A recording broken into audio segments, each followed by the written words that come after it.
Hello, কী অবস্থা সবার? সবাই কেমন আছেন? আশা করি সবাই ভালো আছেন। তো আজকে যাচ্ছি মানে ঘুরতে। অবসর সময় একটু ঘোরাঘুরি প্রয়োজন। যেমন বাড়ির পাশেই সুন্দর একটা গ্রামীণ পরিবেশ। এখানে বাচ্চারা খেলাধুলা করে এবং খেলাধুলা করছে। সেই শৈশবের যে দিন ফেলে আসা দিনগুলো, সেগুলো আজকে তুলে ধরার চেষ্টা করব।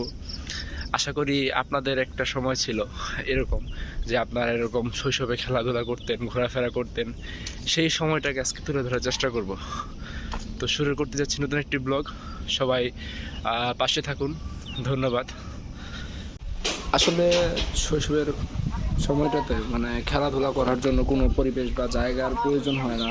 চাইলেই আমরা দুইয়ের অধিক একাধিকে মিলে সময় ব্যয় করতে পারি। দেখা গেছে যে ছোটবেলাতে তখন তো আর খেলার জিনিসটা বোঝা হয় না, যখন যেটা খেলার কথা মনে পড়ে ওটাই খেলতে। ওরা একটু মজা করে দৌড়াদৌড়ি করছে, ওইটা একটু খেলা। এত সুন্দর গ্রামীণ পরিবেশ, বলার চলে খুব সুন্দর। আকাশে মেঘ জমে আছে, আবার কিছুটা পরিমাণ রৌদ্র আছে, দুইটা খুব সুন্দর একটা পরিবেশ। আবার আশেপাশে পাখির চিরচির শব্দ আরো বেশি ভালো লাগে। এত পরিমাণ বাতাস, এইখানটাতে দাঁড়ালে মনটা এমনি ভালো হয়ে যাবে। চারপাশে গাছপালা, এখানে কখনো আশা করি অক্সিজেনের পরিমাণ কম থাকবে না। পুরো একটা সুন্দর একটা পরিবেশ, রাস্তা, ও পাশে বাড়ি, এ পাশে বাড়ি। এই তাল গাছটা কিন্তু অনেক বছরের পুরনো, অনেক বছর।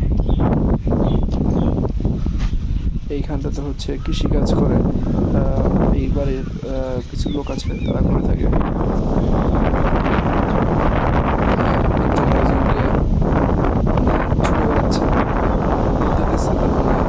মারে নাকি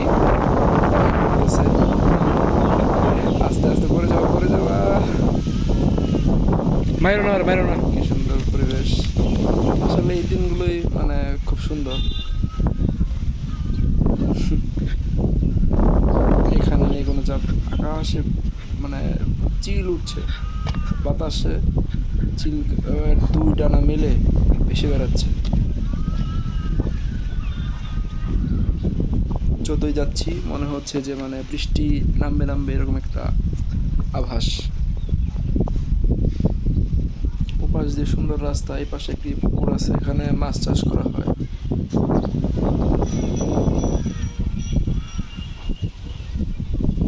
যাক, ভালোই লাগলো এই অবস্থানটুকুতে। ওখানে ওরা গোসল করতেছে, এটাও সুন্দর। একের পর এক বিভিন্নভাবে লাভ দিতেছে, একসাথে খেলা করতেছে। খুব সুন্দর একটা জায়গা।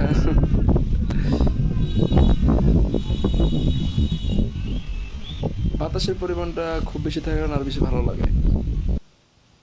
এই যে এই জায়গাটাতে কি আসি যখন সুযোগ থাকে, চারপাশে এত পরিমাণ নারিকেল গাছ, খুব সুন্দর একটা জায়গা। আবার রৌদ্র পড়ার মতো একটা অবস্থা, রৌদ্র শেষ মুহূর্তে।